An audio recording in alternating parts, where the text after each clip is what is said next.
సామ పచ్చి అరటి పుదీనా దోశ కావాల్సిన పదార్థాలు: నానబెట్టిన సామ బియ్యం 1 అరకప్పు, నానబెట్టిన పెసలు 1/2 కప్పు, పచ్చిమిర్చి ముక్కలు 1 చెంచా, పుదీనా కొంచెం, ధనియాలు 1 చెంచా, అల్లం చిన్న ముక్క, జీలకర్ర 1/2 చెంచా, ఉప్పు రుచికి సరిపడినంత, అరటికాయ 1, నూనె దోశ కాల్చుకోవడానికి సరిపడినంత, ఇంగువ 3 చిటికలు. దీనికి కావాల్సిన పదార్థాలు చూసాం కదా. It's very nutritious and gut health. మన డైజెస్ట్ సిస్టానికి ఎంతో హెల్దీ అయినటువంటి దోశ ఇది. సామ అండ్ మనకి పచ్చి అరటికాయ very good, very rich in magnesium అనమాట. ఇట్స్ హెల్దీ అంటే ఇది మనకి స్కిన్కి, మనకి హీలింగ్ కెపాసిటీ, మన బాడీలో ఉన్నట్టు హీలింగ్ కెపాసిటీ పెంచడానికి, మన డైజెస్టివ్ సిస్టమ్ యొక్క కెపాసిటీ పెంచడానికి, and at the same time మనకి కావాల్సినటువంటి వెరీ న్యూట్రిషియస్ థింగ్స్ అన్నీ కూడా పోషకాలకి అరటి చాలా మంచిది. అదంగా పెసలు, నానబెట్టుకున్న పెసలు, సామ బియ్యం, ఈ కాంబినేషన్ ఇస్ వెరీ ఎక్సలెంట్. అదేవిధంగా మన డైజెస్ట్ సిస్టమ్, మెయిన్లీ మనకి డైజెస్ట్ సిస్టమ్ ఆరోగ్యంగా ఉంటే అన్నీ ఆరోగ్యంగా తయారవుతాయి. సామలు, నానబెట్టుకున్న సామలు వేసుకున్నాము. దాంట్లో ఆకు నానబెట్టుకున్నటువంటి పెసలు వేసుకున్నాం. దానికి మనం ధనియాలు 1 చెంచా ధనియాలు, 1/2 చెంచా జీలకర్ర వేసుకుంటున్నాం, కొంచెం పుదీనా వేసుకుంటున్నాం. అదేవిధంగా పచ్చిమిర్చి 1, పచ్చిమిర్చి వద్దంటే మిరియాలు వేసుకోవచ్చు. అదేవిధంగా అల్లం వేసుకొని ఇప్పుడు దీంట్లో సగం అరటికాయ ముక్కల్ని వేసుకుంటాం. వేసి దీన్ని మనం కొంచెం పసుపు కావాలంటే యాడ్ చేసుకోవచ్చు. దీన్ని మెత్తగా దోశల పిండిలాగా రుబ్బుకుంటాం. ఇది ఇన్స్టెంట్ దోశ అండి. ఇన్స్టెంట్ అంటే ఒక 4 hours ముందు నానబెట్టుకోవచ్చు. దీనికి పులవక్కర్లేదు అనమాట.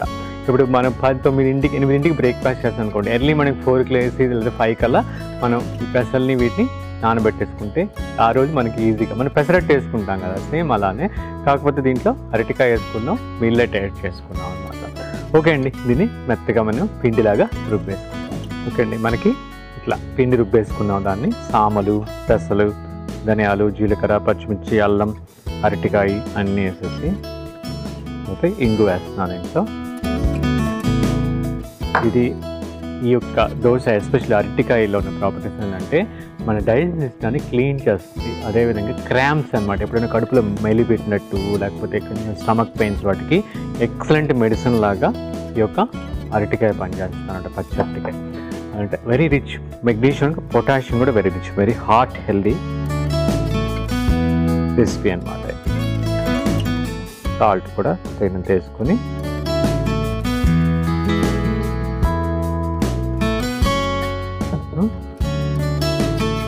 దోశ వేసుకుని పెంక వెయిట్ చేసుకున్నా. దోశ వేసుకునే ముందు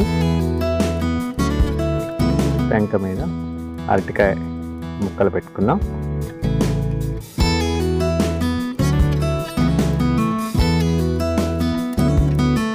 ఓకే, ఇట్లా అట్టలాగా పోసుకున్నాం. ఇప్పుడు ఇది కాల్చుకుంటాం 2 వైపులా నూనె వేసి.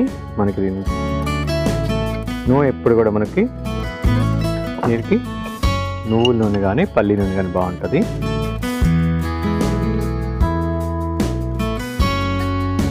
ఓకే, 2 వైపులా కాల్చుకున్న మనకి సామ పచ్చి అరటికాయ పుదీనా దోశ తయారైపోయింది. ఇప్పుడు దీన్ని మనం సర్వింగ్ ప్లేట్లకు తీసేసి సర్వ్ చేసేసుకుందాం. దోశని సర్వింగ్ ప్లేట్లో పెట్టేసుకున్నాం.